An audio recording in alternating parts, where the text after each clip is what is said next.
Hello everyone, welcome back to another foldable video. Today we are doing 8.4, powers of 10 and scientific notation. So this is your table of contents. Copy this down now, pause as needed. Okay, let's go ahead and flip forward to our goal. Here's the goal. I can successfully convert between standard form and scientific notation and use exponent properties to multiply and divide numbers in scientific notation. Okay, so really there's two things going on here. First thing is converting, going back and forth between standard and scientific notation. If you're wondering what scientific notation is, we'll talk about it soon, but standard form just means regular numbers. So whenever I say standard form, I just mean like regular numbers. You've been using standard form your whole life. So we're talking about regular numbers when we say standard form. The other thing we're talking about is using exponent properties to multiply and divide scientific notation. So two things, converting and then multiplying and dividing. So hopefully you have this written down. If not, pause as needed. Otherwise, let's go to the actual foldable.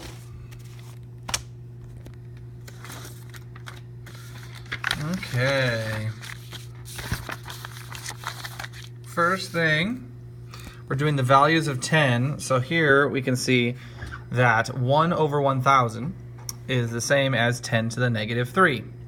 Now, one thing I want to point out is that the number on the power and the number of zeros in the actual value are the same, and they will always be the same. The one part that's tricky is, are the zeros in the top of the fraction or the bottom of the fraction? Are they in the numerator or the denominator? So if the exponent is negative, that means that the zeros are in the bottom of the fraction, and if it's positive, they're in the top. So if we were to then go like this, you can see, hey, look at 10 to the negative 2, there are 2 zeros, and it's in the bottom. Or if you see 1 over 100, you know that that's 10 to the negative 2 because there are 2 zeros and it's in the bottom. So it works both ways. Okay? So go ahead and fill out the rest of this chart going all the way over, and let's see how much of it you can do on your own.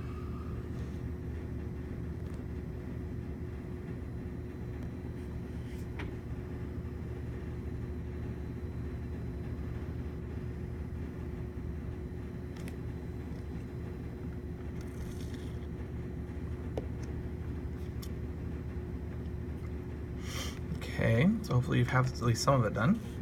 Pause if you need to. So we have 1 over 10 is 10 to the negative 1. We have 1 is 10 to the 0 because we know everything to the 0 is 1. And there's the rest of it. You can see with 10 to the 1, there's 1 0, and 10 to the 2, there's 2 zeros, and 10 to the 3, there's 3 zeros, and because the exponents are positive, the zeros are in the top of the fraction. Okay, let's talk, now that we've done that, let's go ahead and talk about scientific notation. What is scientific notation? Scientific notation is the method of writing very large or very small numbers, okay?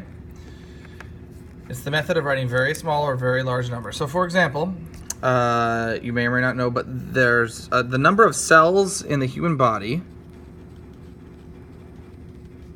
is, on average, that many. That's 3 trillion. It's really hard to write the number 3 trillion. So most people don't want to write the number 3 trillion because it's so stinking big. So instead, they use scientific notation. And in this case, scientific notation for 3 trillion would be 3, you can see the 3 there, times 10 to the 12. And you know that it's to the 12 because you can see all these different places, and actually there are 12 places. So we're going to talk about how to write scientific notation here shortly. So really large numbers like this, man, they're dumb. It's really hard to write that number. So we use scientific notation, much easier. Same thing for small numbers. If you had the number like something like that, you'd be like, well, I don't want to write that very often because that's so many decimals and there's so many places of 0. It's really hard to write. So in this case, you would have 7.2 times 10 to the 1, 2, 3, 4, 5, 6, 7, 8, 9. So to the negative 9. You'll notice that really big numbers have positive exponents on the scientific notation, and really small numbers have negative exponents on the scientific notation. We're going to talk about that a little bit later. Okay? How do we write scientific notation? Well, you've seen a couple examples, but really this is how we write it. We write d times 10 to the n. Now d is always going to be a number, and n is always going to be a number. These are just placeholder variables that we're just putting in for now. What's d? D is going to be, as you can see here with the inequalities, d is always going to be in between 1 and 10. So the number d, whatever d is, has to be greater than 1 and less than 10. One thing you'll notice is that we have the two different inequality symbols. That's important because this right here says that d can be 1. D possibly could be 1. That's fine. 1 could be d. But this 10 has just the not or equal to. So that means the number 10 is not okay. D could not be number 10. Okay? So it has to be between 1 and 10. 1 is okay, 10 is not. Also, your number has to be in decimal form, meaning no fractions. If there's no decimal, that's fine. If you have like the number 5 and there's no decimals, that's fine. But you cannot have fractions, you have to only have decimals. And then n is just going to be an integer exponent. Okay? So n is the integer exponent. That means any positive or negative whole number, including 0. So when you're done writing that down, go ahead and open it up, and we're going to talk about how do we do this. So remember, the first thing we're going to learn is about converting between standard and scientific and back again. And the second thing we're going to learn is how to multiply and divide. Scientific notation. Okay? So go ahead and open it up, and we'll talk about it. Pause if needed.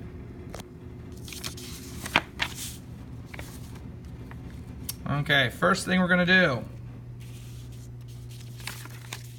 after I get things situated here,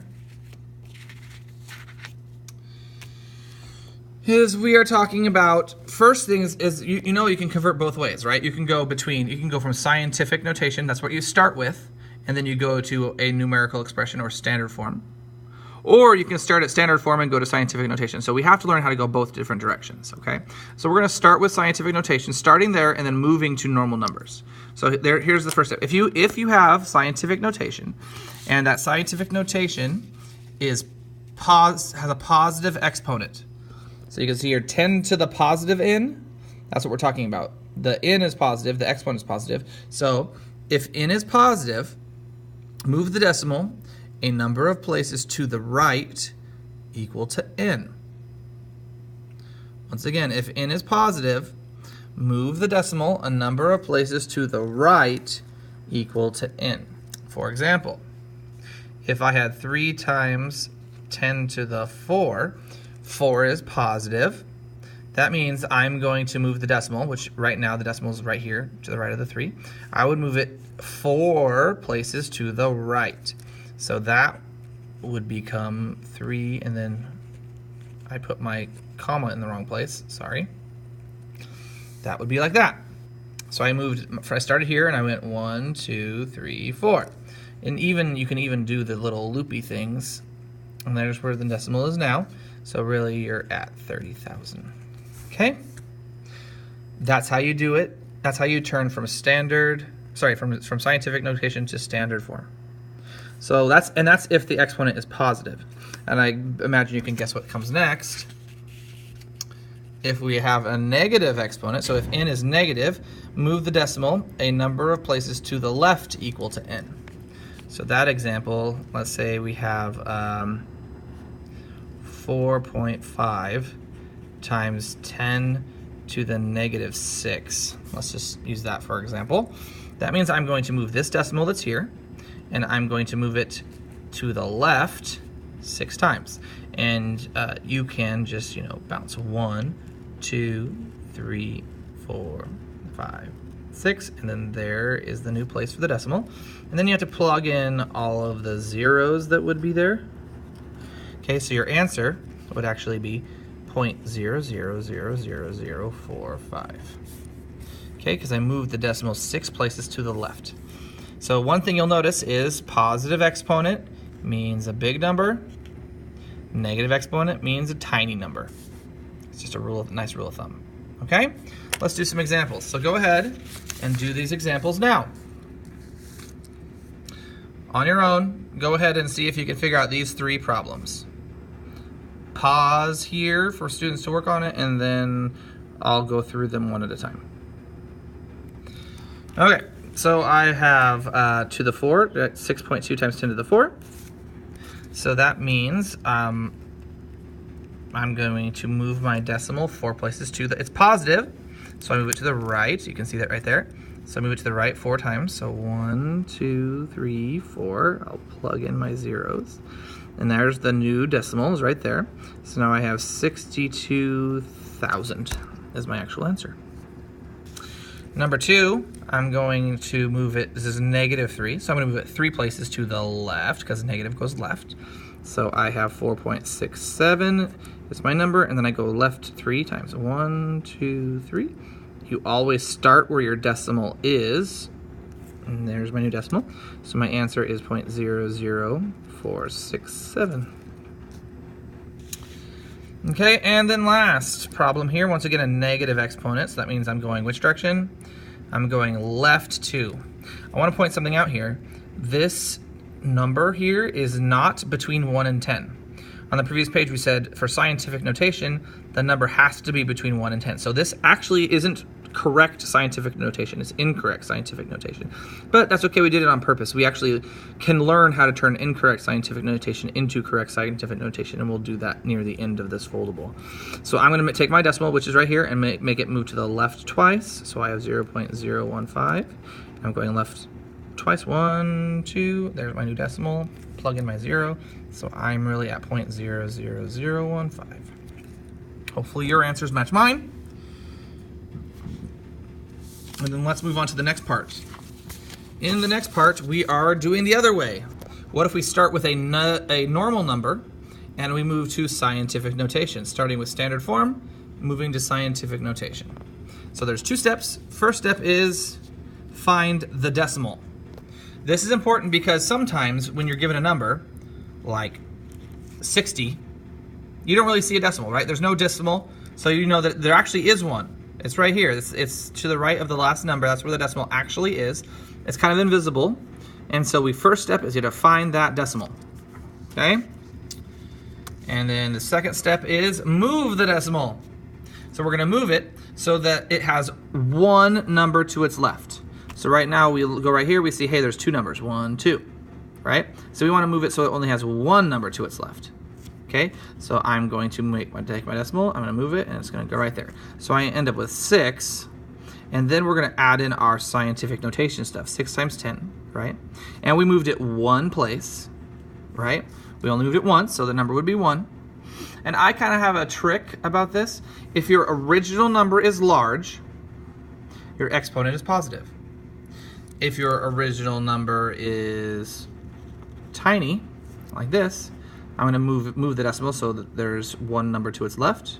So 1, 2, 3. And that becomes 5 times 10. And I moved it 3 times, right? I went 1, 2, 3.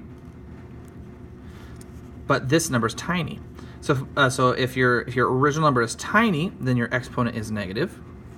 If your original number is large, your exponent is positive. Okay? There's another way to look at it too. If you're going from standard to scientific, then if you move to the right, it results in a negative exponent. And if you move to the left, it results in a positive exponent. So that's another way you can look at it too. I prefer just thinking about whether the number is large or small. You are welcome to think about it the other way too. Okay, so now we have some practice problems. Go ahead and work on those right now. We're turning standard notation into scientific notation. Take your time, pause here, and then we'll go over them together. Okay, so here I know that my goal is I'm going to move my decimal between, so that only 1 number is to its left, 1 non-zero number, 0 doesn't count. So right here, I'm going to move it so that it's between the 8 and the 1. Okay, so I have 1, 2, 3, 4. I moved it 4 places, so I have 8.19, right? 8.19. And now I get to write my scientific notation bit, so times 10. And then I moved it 1, 2, 3, 4 places. And my original number is tiny, therefore my exponent will be negative. Okay. The second one, I know that my decimal right now is invisible. It's right there, and I'm going to end up moving it so that it's right there. So I have 1.427 times 10, and then I have to count this. 1, 2, 3, 4, 5, 6, 7, 9 places. So my original is a huge number, therefore my exponent is positive. And lastly, I have to move this decimal, so there's only one number to its left, and that would be right here between the 1 and the 0. So I'm putting it right there. I'm going to be bouncing this thing 3 times. So I end up with 1.002 times 10, and I moved it 3 times to the third, but is it positive or negative? I see that this number is tiny, therefore my exponent is negative. Okay? Awesome. So now we're moving on to the last bit, multiplying and dividing. So when you multiply and divide, it's a really easy trick. It uses our exponent properties that we learned before. We remember that if we are multiplying, this means multiplication, right? If they're touching next to each other. Multiplication, when we multiply exponents that have the same base, we just add the exponents. So these 10s are the same base. So we're going to end up adding the exponents here, right? But the other trick is with the regular numbers, well, we're just multiplying them. This is just multiplying like normal. So I'm going to draw that in here real quick, okay? So I'm going to multiply like normal, right? And then right here, I'm going to add exponents, okay? That's the deal. We multiply like normal with the regular numbers, and we add the exponents with the exponent numbers, okay? So 1.27, I'm just using a calculator here on the right, times 6.5 is 8.255. So I now have 8.255. How did I get this number? I just multiplied 1.27 times 6.5. You multiply the regular numbers like normal. And then you're going to add the exponents. Because when you multiply exponents that have the same base, you just add the exponents. So I have to the -4 power, -3 power, so -4 plus -3 is -7. So I end up with times 10 to the -7. Okay? Now that I've done those 2 steps, I'm going to look at my answer and I'm going to say, is this scientific notation? I look at this and I say, is this number between 1 and 10? And it is. 8.255 is between 1 and 10. So if it's between 1 and 10, then we're done. So in this case, we have no further action is needed. Okay? So that's how you do multiplication. And if this is not between 1 and 10, we have to do another step. And we're going to talk about that next step on this one, this example right here. So now, instead of multiplication, we now have division. Whenever I do this, I like to write it as a fraction. So I usually put this over this. But right now it's written horizontally. That's fine. We can still do it. And guess what? We're going to do the exact same thing over here, except instead of multiplying like normal, we're going to divide like normal. These 2 numbers we're going to divide like normal. And then these 2 numbers, well, we're dividing exponents that have the same base. What do you do when you divide exponents that have the same base? You subtract the exponents. So we have 10 to the 6 over 10 to the 2. That's 10 to the 6 minus 2, which will be 10 to the 4. That's what we're going to do. So let's divide these regular numbers like normal. So I have 8.13 divided by 9.3. And I get this really big ol' exponent, sorry, decimal. And I'm not going to write down the whole thing. I'm just going to write down the first 3 digits. So I have 0.874. That's all I'll do, 0.874. I'll write that here. You might already be thinking, wait a minute, 0.874 is not between 1 and 10, and you are right. We already said 6 minus 2 is 4. Okay, so now we have sort of our answer, but it's not correct yet because it's not in scientific notation. So we have to now move it to scientific notation. So here's the decimal. If we want to make it scientific notation, we're going to have to move it right there. So we end up with 8.74 times 10, Well, we know that whenever we move the decimal, it changes what number you have here. So we moved it 1 to the right, and so this is going to change. So because we moved it once, this number is going to change by 1. Now, if you move it 5 times, the number will change by 5 times. But the real trick is trying to figure out, is it going to go up by 1 or is it going to go down by 1? And I kind of have a trick about it. If your normal number becomes larger, right? The normal number goes up. That means the exponent number is going to go down. So in this case, we made the number bigger. Therefore, this exponent becomes smaller by 1. Now, if we were going the other way, let's say this was 87.4, and we had to move the decimal and make the number smaller. Well, if we make the number smaller, then the exponent gets bigger. So that's kind of the rule of thumb. When you're adjusting your scientific notation, it's inversely related. So if you make the number go up, the exponent goes down, or if you make the regular number go down, your exponent will go up. Okay, so I'll just put like number and exponent, and then number, and then exponent. Okay, so when you're making the adjustment, I'll just write that here, adjustment.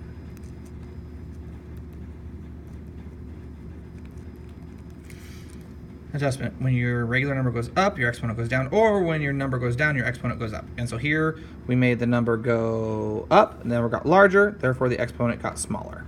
Okay, that's it. You multiply or divide like normal, depending on what your problem is, and then you mess with the exponents. You add or subtract them. That's all. Thank you very much, guys. Have a great day and enjoy your assignment. Goodbye.